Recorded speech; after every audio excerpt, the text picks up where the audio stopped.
Gəlin bu dəfəki dərsdə InDesign'da cədvəl necə hazırlanır, ona nəzər salaq. Mövzu geniş mövzudur, amma biz əsas məqamlara, baza məqamlara toxunaq. Sağ tərəfdə Pinterest-dən tapdığım istənilən ixtiyari bir cədvəl nümunəsi qoymuşam. Yəni buna yaxın bir görüntünü almağa nəzər salaq. Aşağı hissələri çox da önəmli deyil, əsas bax bu cədvəlin baza hissəsi necə hazırlana bilər. Hətta elə aşağısı ilə bir yerdə onu göstərək. W-ni basıram, grid rejiminə, daha doğrusu normal rejimə qayıdıram. Biraz əvvəl isə nə idi məndə? Preview rejimi. Bir daha xatırlayaq. Aşağıda preview, aşağı sağda, sol tərəfdə isə normal. W-la bu iki rejimin arasında gedib gələ bilirik. Cədvəl özlüyündə də bir əslində mətindir. Ona görə əvvəlcədən cədvəli yerləşdirməli olduğumuz hissəyə bir paragraf bloku çəkib cədvəli olaraq gətiririk. Ya da əslində heç bu olması da olar. Menyudan table-a daxil olsaq, create table desək, cədvəldən aktiv istifadə edirsinizsə də, o zaman Ctrl-Alt-Shift-T bir dünya klaviatura və sonra da klaviş daha doğrusu və sonra T-ni bassaz belə bir səhifə açılacaq. Daha doğrusu dialoq pəncərəsi. Baxa tanış olaraq görək burada söhbət nədən gedir. Body rows, body columns, yəni sətir və sütunların sayına qədər olacaq. Cədvəlin gövdə hissəsində. Cədvəlin yuxarı hissəsi header, onu təyin edə bilərik. Və footer, bir də aşağı hissə. Bizə hələlik ki, ən sadə, bəsit şəkildə bir cədvəl lazım olacaq. Heç bəlkə də ancaq header qoysaq bizə bəs edər. Bir çox hallarda heç header eləməsək də olar. İstənilən bir şey, sonra sətri daha doğrusu. Yəni sadə sətri, cədvəlin yuxarısında olan sadə sətri biz headerə çevirə bilirik. Yəni hətta bu şəkildə gedər. 1, 2, 3, 4, 5, 6, 7. Başlıqla bir yerdə 7 sətr var. Yəni 6-ya qədər bu, bir də plus başlıq. Bir də 1, 2, 3, 4, 5. 5 dənə də sütun. Row 7, tabı basım keçdim o sixanıya 5 və OK ya da enter bastığımız anda kursor formasının şəklini dəyişib. Bu deməkdir ki, istədiyim yerə mən artıq bu cədvəli paste edə bilərəm. Cədvəl hazır. Biz artıq bunun içində istənilən formada, istənilən xanaya daha doğrusu daxil olub mətn yaza bilərik. Yəni cədvəl redaktə olunmağa hazırdır. Bütün bu hamısını, yəni içəridəki bütün xanaları select eləmək üçün bu şəkildə ya da yuxarı sol tərəfə gəlib ehtiyatla kursoru belə 45 dərəcəli ox halına gətirsək, bu şəkildə cədvəli select edə bilərik və delete bastığımız anda ya da backspace-i içəridəki xanalar silinmiş olacaq. Gəlin elə bir yandan contenti dolduraq. Yuxarıda bizdə DS simvolu var, sonra yazılıb description, maksimum, yəni oxşatmaq hədəfimiz yoxdur. Sadəcə contenti buradan götürürük. Bir xanadan o xanaya keçmək üçün də tab, shift tab, tab sağa hədəfə. Yəni bir növbəti xanaya gedirsə, shift tab isə əvvəlki xanaya gedir. Klaviaturadakı oxlarla da yuxarı, aşağı, sola, sağa bu şəkildə də hərəkət elətdirə bilərsiniz. Ya da ki, təbii ki, mouse'u müvafiq xanada tıklamaqla da həmin xanaya keçə bilərsiniz. Quantity, tab və amount. Bu bir invoice-dur, bir hesab qəbzi deyək və bunu müasir formada belə standart cədvəl deyil, belə müasir cədvəl şəklində bunu tərtib etmək lazımdır. Content dolduruldu və contenti bura daxil etdikdən sonra bir məqam artıq diqqətimizi çəkə bilər. O da description hissəsi bizdə ensiz olduğuna görə mətn yerləşmirdisə, burada isə mətn normal şəkildə yerləşir, çünki sütunun eni çoxdur, sütun genişdir. Elə birinci bundan başlayaq. Biz ümumiyyətlə sütunların enini, uzunluğunu, ümumiyyətlə ölçülərini necə tənzimləyə bilərik. Çünki default olaraq, cari olaraq biz yeni bir cədvəl yaratdıqda InDesign bu sütunları bizə eyni ölçüdə verir. Məsəl üçün, sıra nömrəsi heç mənə bu qədər enli lazım deyil. 2 dəfə tıklayaq, daxil olaraq içəri və bizə lazım olan təxmini qabaritlərə gətirək bunu. Tutaq ki, bu şəkildə olsun. Və description bölməsini isə biraz daha geniş eləyək. Yəni mən hal-hazırda şəbəkəni, gridi görmədiyimə görə, paragraf blokunun çərçivəsini görmədiyimə görə təbii şəkildə bunu genişləndirdim. Əslində bu baxımdan yəqin ki, normal rejimdə işləmək daha doğru olar. Amma olsun, heç bir problem yoxdur. Mən elə əslində bu hissəni bəlkə biraz daha enli eləmək istəyirəm. Götürək də biraz daha eni artıraq. Əla, eni artdı, amma bu zaman başqa problem çıxdı ortalığa. Bu sütunların sağa doğru sürüşdüyünə görə, qovulduğuna görə sanki artıq paragraf blokunun içərisində yerləşmir. O zaman neyini? O zaman götürək təzədən əllə bir-bir gətirək və ya tutaq ki, ancaq birini dəyişək. O zaman bunların da ölçüləri fərqli olmağa başlayacaq. Mən hər 3 sütunu eyni məsafədə, eyni endə təyin eləmək istəyirəmsə, növbəti bilməli olduğumuz məqam elə budur. Sağ düymə və distribute columns will-ni, yəni ki, sütunları eyni dərəcədə bölüşdür. Söhbət sütunların enindən gedir. Əla, istədiyimi də elə bu şəkildə almış oldum. Gedək normal rejimdə baxaq. Əsasən hər şey qaydasındadır. Bunun üzərində başqa heç bir dəyişiklik etməyəcəm. Məncə artıq yavaş-yavaş bu stroklardan xilas olmaq olar. Gəlin belə eləyək. Birinci dizaynı hazırlayaq. Stroklardan sonra xilas olaraq, çünki bizə strok hal-hazırda kömək edir. Məsəl üçün nəyi dəyişə bilərik biz burada? Başlıqları gedək yuxarı, bütün sətri select edeyim. Burada yadımdan çıxmamış bir dənə şey də qeyd etmək lazımdır. Bir sətrin kontentini sürətlə o bir sətrə ya da sütun fərqi yoxdur. Daşımaq istəyirsinizsə, məsəl üçün mən yeni bir sütun əlavə edeyim. Sağ düymə insert column. Sağ tərəfə bir dənə sütun əlavə edirəm. Boş bir sütun əlavə olundu.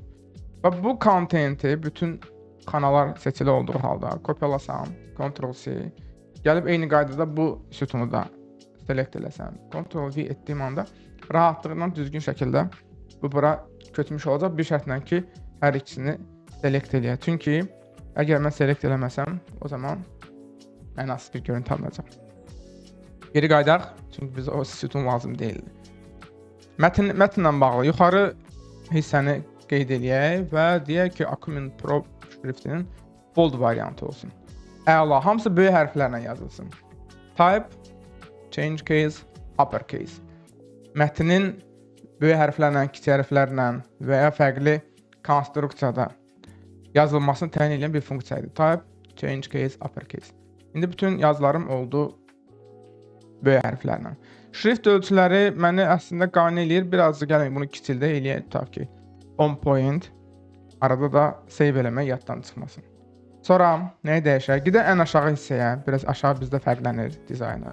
Burada isə əksinə bəlkə şrift ölçüsünü 14-ə qədər artıra bilərik. Şriftin qalınlığını bold eləyə bilərik. Əla, hamısı böyük hərflərlə olsun. Uppercase-ə daşıya bilərik. Bu da gözəl.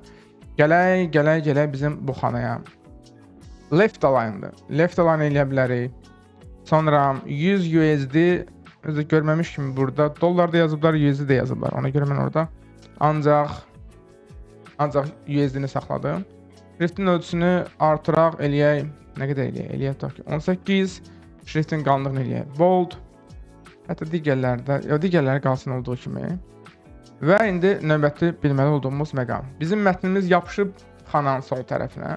Halbuki biz müəyyən qədər qovmalıyıq bunu. Təxminən bu sıra nömrələrinin altına gəlib düşəcək dərəcədə.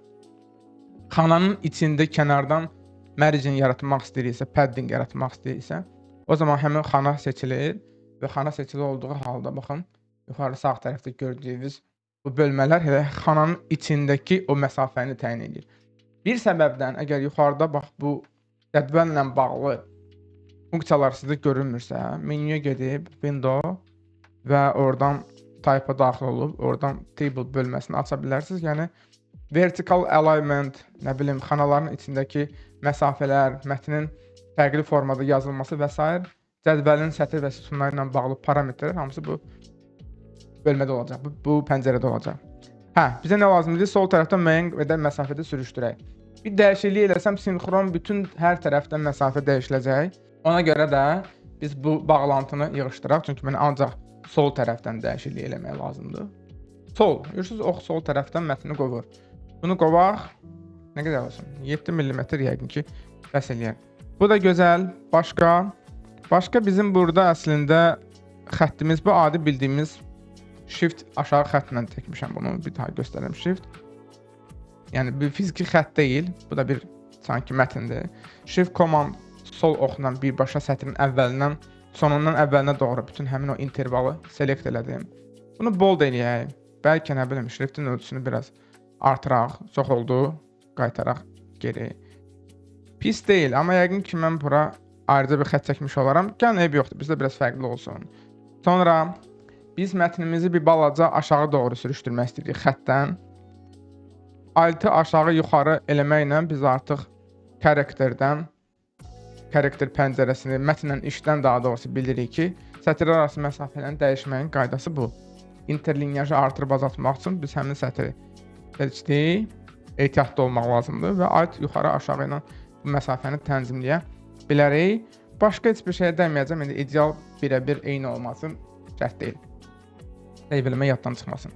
Sonra son olaraq yəni bu 3 xananın rəngini dəyişək. Həm də xanaların rəngini dəyişməklə bağlı funksiyaları da nəzərdən keçirək. Bizdə hal-hazırda stroke var, amma içərisində rəng yoxdur. İçərisi boşdur, stroke var. İçərisi boşdur, stroke var. Yəni hər yerdən milyon dənə yerdən bunu görə bilərsiniz. Bizə isə lazımdır ki, bu tərsində olsun da, yəni ki, bizdə içəri olsun qara, stroke isə ehtiyac yoxdur. Və yoxa çıxdı. Yoxa çıxmayıb, sadəcə select olanda inverse olur. Yəni qara rəngdə deyənə biz onu select eləyəndə InDesign bizə bunu ağ göstərir. Amma nə baş verdi? Qara fonda qara yazılar getdi. Amma biz bilirik ki, burada mətn var. Kursor ora bir yerə daxil edib 2 dəfə tıklasaq, həmin mətn seçilmiş olacaq. Rəngin eləyə ağ, rəngin eləyə ağ. Dollarımız da yaddan çıxdı. Dollarsız hop olmaz. Sonra bu ilə də bizim işimiz ən azından aşağıda bitdi. Hə, burada indi qara deyil də biraz qaranın tintidir.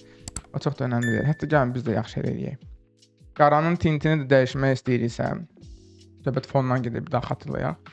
Bütün hamısını select elədik, gəldik bura və tint olaraq da nə bilim 80%li qara rəng verək. Yəni çox da tünd olmasın. Möhtəşəm. Faylı save eləmək yaddan çıxmasın və ən nəhayət biz artıq gələ bilərik. Bir dənə məqam, görürsünüz burada xanalarla başlıq hissə fərqlənir. Yeni cədvəl yaradanda biz header qoymadığımıza görə, indi hal-hazırda headeri də sonradan bu tipli funksiya verəndə header də bizdə sətirlərə qarışacaq. Bunun qarşısını almaq üçün qabaqcadan biz InDesign-a deməliyik ki, sən xana olaraq, cədvəlin xanaları olaraq buranı gör. Bura bizdə sadə, sıradan bir xana deyil. Bizdə headerdir, başlıqdır. Bunu o zaman headerə çevirək. İçəri girdi, yəni qabaqcadan biz header təyin eləməmişik. Select elədi, sağ düymə və Convert to Header Rows. Artıq vizual olaraq heç bir dəyişiklik hiss eləməyəsiniz orada. Amma bu irəlidə bunun bir faydası olacaq bizə. Gözəl, bu artıq InDesign-ın gözündə bir headerdir, sıradan sətir deyil. Və hamısını gəlin select eləyək, çünki bizdə heç bir yerdə burada stroke yoxdur. Amma əslində var. Yeganə buradadır, elə bu əla oldu. İstisna halda bura biz stroke necə verə bilərik, ona baxarıq. Yaxşı, cədvəlin xəttlərini necə yığışdıra bilərik? Cədvəl seçili olduğu halda növbəti bizim qarşımıza belə bir funksiya çıxır. Belə bir xana daha doğrusu, yaçeyka. Və biz buradan cədvəlin hansı xəttləri ilə işləyirik, onu təyin edə bilirik. İşləməli olduğumuz daha doğrusu xəttləri təyin edə bilərik. Mənə lazım ki, bütün xəttlər heç bir halda olmasın. Cədvəli select elədim. Hal-hazırda görürsünüz, ancaq kənar xəttlər aktivdir. Yəni mən bu xəttlər olmasın desəm, nə baş verəcək? Ancaq kənar xəttlər yoxa çıxdı. Daxildə isə heç vecinə olmadı. Niyə? Çünki biz InDesign-a deməliydik ki, baxın mən bunu dedim bayaq. Xətt yox deyə mən artıq cədvəlin kənarını tutmaqda çətinlik çəkirəm. Amma biz normal rejimə qayıtsaq, hər bir halda orada o çərçivə olacaq. Biz InDesign-a deməliydik ki, xəttləri yığışdıranda hamısını select elə, hamısını select elə və hamısını da yığışdır getsin. Əla, indi gəlin baxaq preview rejimində doğrudan da xəttlərimiz yoxdur. Yeganə xətt lazımdır məndə bu subtotal olan sətirdə və burada aşağı hissədə. Mən gəlib burada xətti qalınlıq versəm, bütün bunun hər tərəfi yenə xəttlənmiş olacaq. Ancaq aşağıdırsa, o zaman o birisləri söndürüb, ancaq aşağını saxlamalıyam. Ki, InDesign bilsin ki, xətt verəcəksə, orada o xətti verməlidir. Xətti qara rəngdə və solğun, nə bilim, 20%li tintlə versin bizə. Bəs eləyir, qalanlığı da olsun da hələlik 1 point qala bilər. Bəli, doğrudan da istədiyimizi almış olduq. Yavaş-yavaş sona gəlib çatırıq. Yeganə qaldı məncə bizdə bu sətirlərin rənglənməsi, ümumiyyətlə cədvəlin rənglənməsi. Və sətirlər necə rənglənir, gəlin ona baxaq. Yenə bütün cədvəli select elədim. Sağ düyməni basaq, table-la bağlı, cədvəllə bağlı parametrlər burada var. Table-la bağlı parametrlər burada var. Fərqi yoxdur. Və gedək biz, hamısı təxminən eyni pəncərəyə aparır, sadəcə orada tablarla bir-birindən fərqlənəcək. Ümumiyyətlə cədvəllə bağlı ciddi dəyişikliklər, yəni daha doğrusu sistemli tənzimləmələr aparmaq istəyirsə, hamısını gəlib buradan idarə edə bilərsiniz. Burada çox sizi yormaq istəmirik. Hədəfimiz nədir? Hədəfimiz odur ki, bu içərinin rəngini dəyişək. Əla, hardan dəyişirik? Buradan, field bölməsində. Yaxşı, burada heç nə bir dəqiqə biz tənzimləyə bilmirik. Bizə lazımdır ki, bu içərinin rənglənmə prinsipini təyin edək. Bizdə necə rənglənir? Bir dəfə ağdır, bir dəfə bozdur. Ağdır, bozdur. Burada indi biraz boz kimi görünür fon. Bu bir mokapdan, fotodan götürülmüş görüntüdür. Ona görə ağı da boz kimi göstərir. Amma biz düşünün ki, bizdə fon elə ağ olacaq. Bir balaca 10-15% tintlə də digərləri boz rəngdə olacaq. Biz bunu verməliyik. Birindən bir fərqli olmalıdır. Buna deyirik biz alternating pattern, növbəli pattern. Və bu növbəlilik fərqli formalarda ola bilər. Bunlardan da ən məşhuru, indiki halda bizə lazım olan da budur. Every other row, yəni hər növbəti sətr. Hər növbəti sətr necə olsun? İndi onu təyin edə bilərik. Birinci sətr, ikinci sətr, üçüncü sətr, dördüncü sətr. Məntiq budur. Birinci sətr bizdə ağdır, heç nə yoxdur. Ona görə giririk birinci sətirləri, deyirik ki, ümumiyyətlə heç bir şey olmasın. Fon boş olsun. İkinci sətr isə qara olacaq, amma qara nə qədər? Qapqara deyil. Burada 10-15% maksimum qara var. Və 10%li bir tint təyin edək. Və okeyləyək. Və sonra gələk götürək bu oxu. Baxaq görək. Yes, təxminən istədiyimiz də alındı. Yeganə olaraq biz bura müdaxilə eləməliyik sonra və bir də başlığa. Gəlin elə birinci başlıqdan başlayaq. Bunu artıq sərbəst şəkildə qeyd edib, eyni aşağı verdiyimiz kimi xatırlayaq, bizdə burada 80%li tint olmalıydı. Baxa görə nə qədərdir? Giririk içəri, görürük, bəli, 80%dir. Eyni qaydada bu sətri də seçib, gələk bura black deyək və 80%li bir tint təyin edək. Əla, rəngləri biz ağ rəngdə eləməliyik. Götürək ağ rəngdə, bunu da həmçinin. Bir mətnin içində 2 dəfə tıkladıqsa, sözün daha doğrusu, avtomatik ikinci belə deyək ki, tıkdan sonra bütün söz seçilmiş olacaq. Təbii ki, bunları biz paragraf stylları ilə, character stylları ilə da biraz sürətləndirə bilərik. Amma bir dəqiqə aləmi qatmaq istəmirik bir-birinə. Ona görə biləm, primitiv formada seçib rəngləyirəm. Və faylı da save eləmək yaddan çıxmasın. Bunu 1000 dəfə deyəcəm. Yəni, faylı işləyirik, əldə çəkirik, dank bir dənə error və işlədiyimiz fayl açılmır ya da hansısa errorlar baş verməyə başlayır faylda. Ona görə vaxtaşırı save eləyin ki, əziyyətiniz hədər getməsin. Və son olaraq buranın da rəngini gəlin manual götürək və deyək ki, rəng olsun elə ağ rəngdə. Və tıklayaq və qıraqda yoxlayaq. Məncə, maksimum oxşatmağa çalışdıq və eyni zamanda bu prosesdə də bir InDesign'da cədvəllə necə işləmək olar, onu gördük. Cüzi fərqlər varsa da təbii ki, bunu görməzdən gəlin. Bizim işimiz, bizim daha doğrusu hədəfimiz məsələnin mahiyyətini öyrətməkdir. Bir cədvəlin timsalında çalışdıq ki, cədvəli necə yaratmaq olar, sütunları, sətirləri necə tənzimləmək olar, sıradan sətirləri, headerə necə keçirmək olar, birləşdirmək, təzədən bir neçə xana birləşdirmək, təzədən onu geri qayıtmaq, növbəli rənglənmə pattern məntiqi, tipografika ilə iş. Yəni, məncə, əsas mövzulara toxunduq.